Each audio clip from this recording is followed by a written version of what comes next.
Ayan, mga kalaro, dito ulit tayo sa channel natin, ha? Sa YouTube channel natin. Tatawa sa atin yung mga idol natin. Pigilan pa kasi tayo sa pag-YouTube, so shoutout sa inyong lahat dyan. Salamat sa pagtangkilik. Nakita ko, ang dami na nating followers. Right now, subscriber natin 400 plus na. So, salamat sa lahat. Shoutout do sa mga kalaro natin sa ibang bansa. Meron tayong taga-Oman, taga-New Zealand. Iba pa, mga taga-Middle East. Ingat kayo dyan, ha? Kasi meron ng gera dyan. Mag-ingat kayo. Pagpe-pray namin kayong lahat dito ng mga kalaro, ha. Manood lang kayo dyan, tapos kung gusto nyo, mag-entry kayo sa mga OLR. Meron tayong Kalapatid, saka Alegre. Kasi Alegre, last submission na sa Sabado. Yung ibang mga ibon nyo dyan, idiretso nyo sa Kalapatids OLR. Napakagandang palaro, bago renovate, grabe. Masisiyahan kayo yung CCTV, napalagyan na ni Sir, si Sir Ace. So, mapapanood natin na maganda ang Alegre OLR. So, andito tayo ngayon sa loft ni Sir Russell. Ito yung promise ko sa inyo. Bibisitahin natin yung mga idol natin para makita nyo yung mga design ng loft nila. Makakuha kayo ng mga idea. Okay? So, yung sa atin, nakita nyo na yung loft natin. O, may makuha kayo idea doon. Ngayon, si Sir Russell naman. Papakita natin yung loft niya para magkaroon kayo ng idea. Pero, kalos kamukha naman ng loop natin eh. Ito, pakilala natin, si Russell Maldado. Ano boy, mukhang hindi ka na naiya ah. Ha? Hindi ka na naiya mag-vlog ah. Hindi nga, masyado akong bilis sa salita ko eh. So ayan, si Sir Russell. Ituto niya tayo sa flyers loop niya, no? Para may idea yung mga nagpapagawa ng loop dyan. Ito yung wala na to. Kumbaga, bagong luma to. 2 years na, pero luma na. Ang dami na nanalong ibon dito. Ngayon, may bago siyang loop sa Taguig. Pero una, ipapakita niya muna sa atin yung loft niya dito sa Binangonan Rizal. Na walang laman. Na walang laman ngayon. Pero maraming nanalong ibon dito. So kakalaro, kung meron kayong gustong kuhaning idea dito, kahit kung ayaw nyo gayahin ng buong buo, may makuha lang kayo idea, mas maganda, check nyo itong loft niya na flyers loft. Ayan, Sir Russell, pakita mo na sir. No, kahit makuha niyo yung design ng loop, kung di talaga magaling yung ibon na inaalagaan, yung bali wala rin yun. Kaya ang pinaka-importante, kahit ang loop nyo box lang, yung ibon nyo naman eh, galing sa winner na fancier o ayos yun. Kaya unahin yung hanapin talaga yung magandang bloodline. Tapos yung sistema na pag-aaralan. Yung loop, kahit gano'ng kalaki yan, kahit na maliit, malaki, okay lang yan. Pero kung kaya nyo gumawa ng malaki, mas maganda.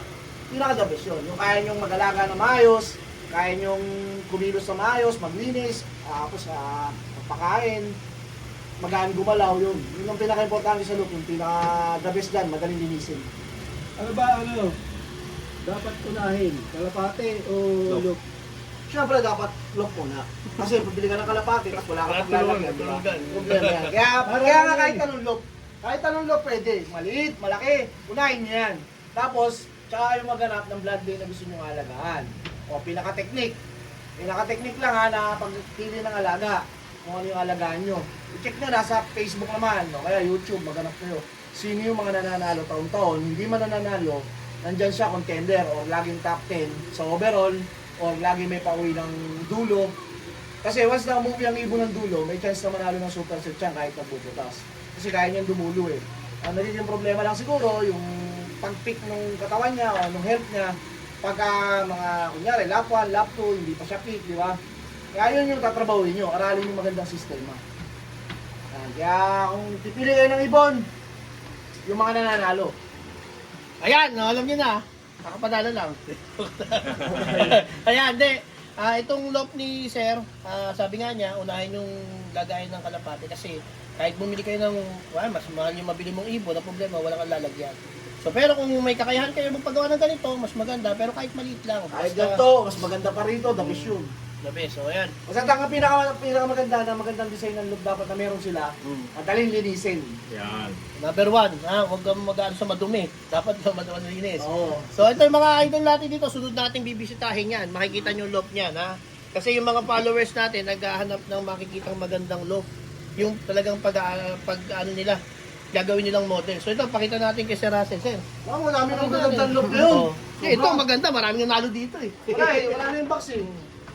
Isa na lang ang may box eh. Ayan, ito yung loft ni Sir Russell. Mr. Lobo, tinanggal na yung box kasi. Tinanggal eh, ginamit ko sa kabila eh. Pwede namin, ililipat dun sa loft niya sa Taguig. Pero sir, ano to? Paano nilinis tong ilalim niyan? Tinangat lang. Angat, wala siyang parang drainage. Parang sa akin, hindi, pero sa akin, plastic matting yung sa kanya, 1 by 1. So, Kasi yung nang naapakan ng ibon yung ipot. ayan o, tapos yung diretso. Wala na siyang ibon. Yung huli niya ibon dito, nag-champion. Yung huling kalapati dito, panalo ng MacArthur. Kita nyo, oh. Ang ganda ng loob niya, maganda yung mga boxes. So, pagka pinasok, sir, paano pag pinasok yung ibon dyan, paggabi, binababa mo lahat to. Sarap yan, kada gabi. Kada Oh, ito, ano, ah. pagkatapos kumain sa hapon. Box perch, di ba sa atin, B-perch. Dito sa kanya, box perch na may pinto. Pagkakain ng hapon, pasok dyan, nasara yan. Tapos sa umaga, machi-check yung droppings. O, makikita mo yung droppings. Ito, pwede natin din gayahin to. Yung mga gustong mag-ibon, magdagdag ng ano sa kanya, ito maganda. Pero pagka sinasara mo na siya, Lahat yan, pwedeng isa Yan na. yung pwesto niya. Ito daw, pagka daw nandito na, nasanayan na, dyan na yan. Sir, Baka pag, bahala sila kayo sa mga gusto. Pag gumitan ng mga 2 months. pagka nalagay dito yung ibon, dyan na talaga siya. Oh, Wala din yun yung yung pwesto lilipan. niya. Territorial sila pinapipili ko, bahala sila. Pero kailangan mong masanay. Kasi ano yan? Hmm. Pag nag-start ako maglagay ng ibon dito, di ba, inakay ko, lalagay ko rito. Nakabukas yan, wala pang sarado. Kasi hindi pa naman sila nagpaparisan o namamarako. Kaya bukas lang yan. Ngayon, pagka namamarako na sila, mga 2 months, 3 months old, namamarako, tsaka ako inihiwalay yung cock tsaka babae. Pag hihiwalayin ko na yan, ayoko na magkasama. O yun. Saka pa lang si Libasi kapag nagpaparisan na. Pero pagka bata pa yan, sama-sama pa yan. Yun din ang gagawin natin ngayon sa season natin. Si Libasi tayo, iwalayan na natin. O sir, bakit? 4-4. Ito, ito natin. 16 na, 32. Sir Russell, bakit ano to? Bakit Yung stilmatic tong kisame mo? Hindi, kasi gusto ko rin na yung hangin, pagka malakas, pumasok, lalabas din sa taas. Kumbaga Parang nagsisirculate. benta siya. Oo, ventilation niya rin. Nagsisirculate talaga ang hangin gusto ko. Kaya kahit hindi naka-insulation, hindi siya ganun Hindi siya ganun kainit. mainit. Kasi hindi tayo naka-cover dito. Yung iba kasi, ang ceiling nila plywood o kaya Init. Hydrotex. Oo, mainit. So ginawa ni Sir Russell, naka-stilmatic, tapos may vent sa gilid. Pakita mo yung vent sa gilid. Open yan. Para pag pumasok hangin, O, in and out yung ventilation. O, tapos yun, yung purchase hindi, kumbaga pag plywood kasi yan, nag-stay yung init yan eh. Tapos, Tapos, pansinin mo yan, pag sinarado mo yung kwarto, ang init. Kimo, yung ano niya, yung apakanyagan sa baba, ilang ano to, mga ilang linggo linisan dito, sir? Ang linis yan every week. Every week lang linis, o. Pero Hindi sa to. box everyday.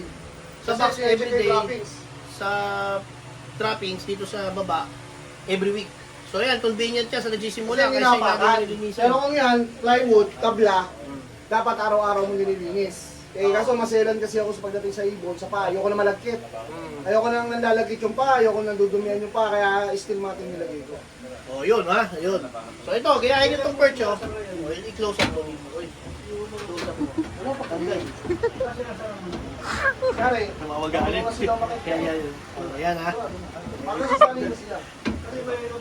Tanggal. Hindi kasi pag umuwi Yeah, yeah, sila, yeah. ano ba wala? Oh, ayan. Perch. Ako mo na pag may edad na, Tapos yun, oh, di ba? Pakita ko sa ili ka. Ito, B-perch, oh. wala sila. So, di ba B-perch? Kasi para hindi madumihan yung sa ibaba. So, ganito yung gagawin natin sa loob natin. Okay, pakita natin ngayon yung sa labas. Ano ba? Sisili pa sila ka? Oh, tayo sa labas.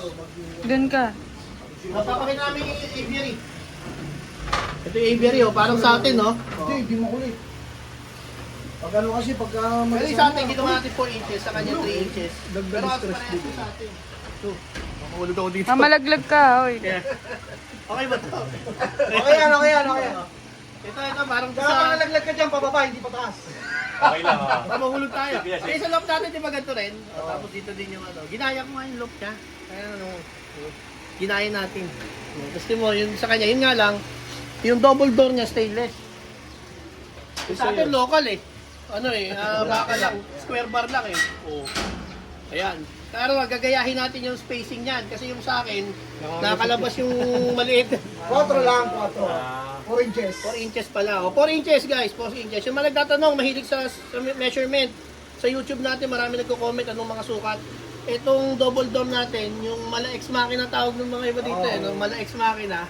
Idol ex machina, idol ka na, naging tawag ka na sa double door ha. Yan. Yan, Nakita ko rin talaga yan kay Rodel din. Nung nakita ko yan, sabi ko, ayos Oo. ko, maganda. gawin nyo to. Pakita mo. Gawin nyo to. Kung wala double door. pagkawa sa kanila, baka talunin nila tayo. Ay, hindi. Okay lang yan. Okay, okay lang, okay okay lang. Wala to ha, pagkatalo kami. Yan. Okay. Ito ha, gayahin nyo. Tapos yung trapdoor ni Sir, yun. Mayroon tong patch, dito nilalagay. Wala. Hindi ko nilalagyan. Oh, yun yung sa kanya, yung double Sinisay ko door lang niya. na ganyan kasi ayoko na may So, may ganon. sa pasukan, ayoko nung merong abala, harang. Kasi pag dyan, minsan naiilang pa sila. Ganun-ganun. Oo nga, parang sa akin, gumaganon-ganon, hindi siya... Alam mo, papasok na, biglang, kasi tumatama pa sa Tsaka sa akin kasi kaya hindi ko na kailangan ng mga ganong trapdoor yung naglalagay. Kasi meron na ako nito. Once na pumasok dito, sinarado ko na yan, wala na. Kaya gusto ko dito, diretso, pasok na lang siya. Oo, yun ha. O, pwede palang ganun ang gawin nyo na. Yung ganito, hindi ka pakita mo yung trapdoor. Kasi yung iba, papagawa pa Lalagay ng pa mga sila eh. lock-lock. Ito no. Malabo na dito. Pakita mo yung butas. So, malabo na makabalik dyan. Ano yun, pagbalik na yun, titiklop yung backpack, hindi na. Ayan, diretso na. Pagbaba niya dyan, hindi na yung makakaahon pa. So magandang trapdoor, pakita mo, focus mo para makita nila. Ayan. O ayan, di ba? O trapdoor. O yung mga sikreto ni Sir Russell na na natin. Mga sikreto ni Sir Russell sa loop na na-expose na natin. Kasi wala siya magagawa. Dito na tayo. O yan na, okay na. Magpapaalam na kami. So yung mga shoutout, mag-ano kayo sa episode sa nakaka-shoutout. Kasi akala ko yung shoutout PM lang, yung pala. Shoutout, kailangan shoutout yung mga followers natin, mga kalaro. Shoutout sa inyo. O papaalam na kami. Ito yung mga idol natin. Sir Russell. Si Idol Ace Aquino, si Idol Neil Aquino, at saka syempre Mr. Consistent, KG Cruz. Kaya mga kalaro. Ano ha? Subscribe na. Okay na. Bye!